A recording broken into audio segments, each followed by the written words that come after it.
So I'm going to go to a co-worker's wedding in about an hour, and I'm going to be taking the X100F with me.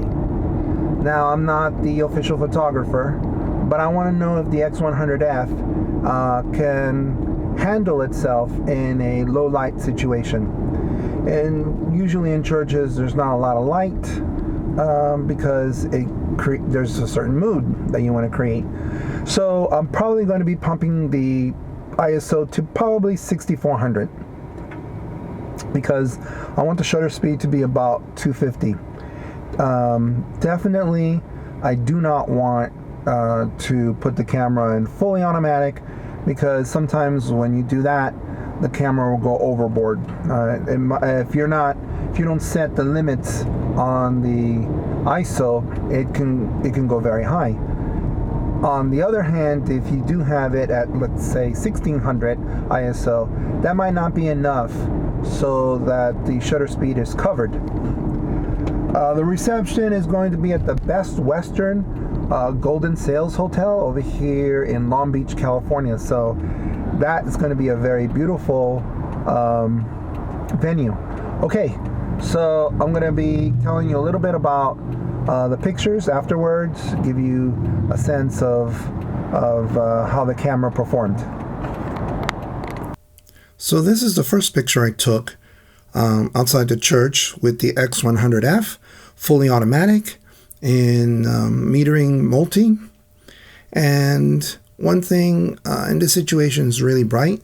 You really can't look at the back of the camera on the screen. It's always good to look inside the viewfinder. That's one of the best things that this camera has. It's a wonderful viewfinder. And I noticed that their skin tone was a little too dark. I increased the exposure compensation to about 2/3, and I took the picture. In black and white, I am not worried about things blowing out. I'm worried about their skin tone on their face. So I went inside the church, took a test shot, and I got this fully automatic, ISO topped off at 1600. And the shutter speed was 1/8 of a second, which is way too slow. And the aperture was about 2. The reason why this is blurry is because 1/8 of a second is way too slow. And so I have some handshake. And you can see it's very blurry. I knew I was going to take a picture when they finished the ceremony. And that's one thing. So I needed a higher shutter speed. And I also knew that it needed to be much brighter. So I had to adjust the ISO. So I pumped it up to 3200 and was trying to get the shutter speed above 1/25 of a second or somewhere close to it. And I was able to do it. This picture is not where the camera is fully automatic. It's not going to do it. Unfortunately, when you're inside of a room, you have to tell the camera that you gotta tell it that you want to shoot at 1/25 of a second. Now, if you wanted to do it in fully automatic, you probably have to pump up the ISO to 6400. It probably would work, and then the shutter speed would come out to be about 200, and then the aperture would probably be around 2. But pumping the ISO to 6400, many people think it's acceptable. I don't. I think if you're able to lower it down to 3200, that's great.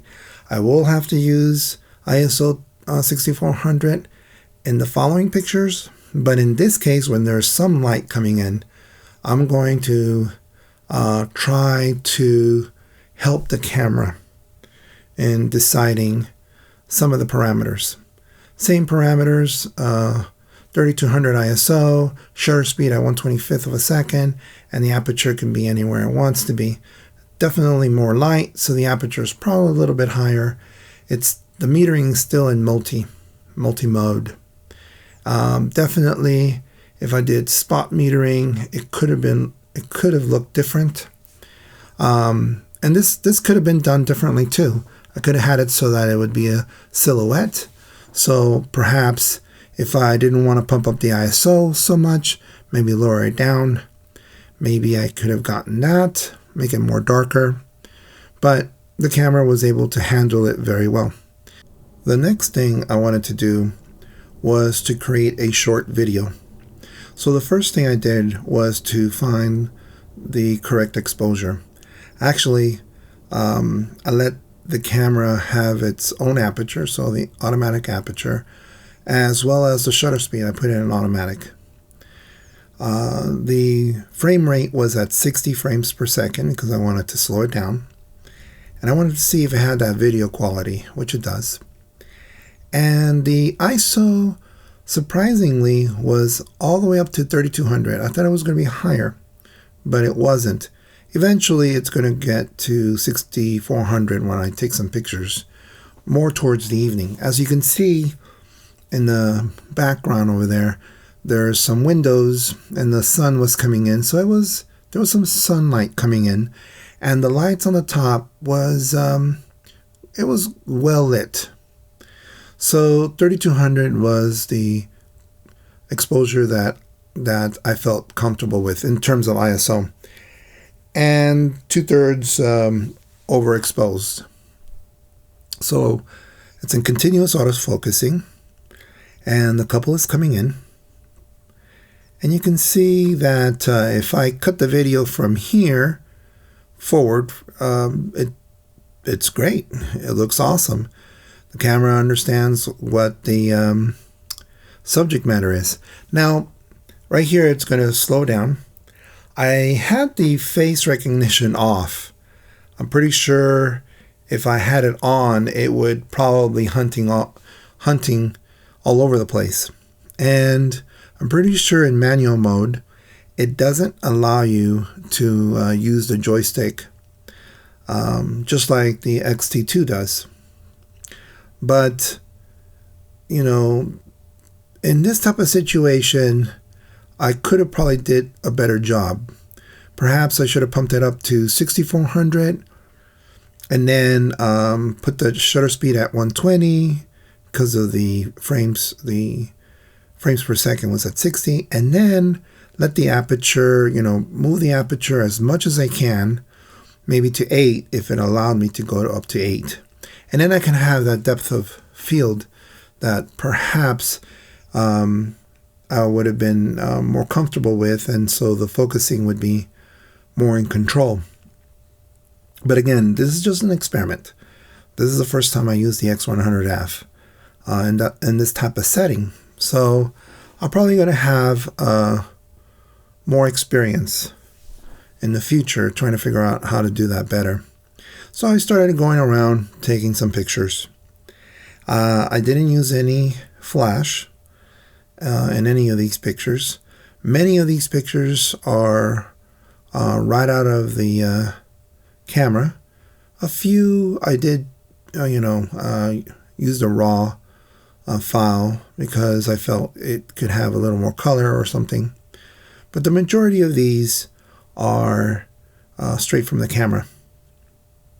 One of the things that I noticed throughout the session is that the ISO was creeping up in that, at first it was at 3200, and then I needed to move it up to, 4,000, 5,000.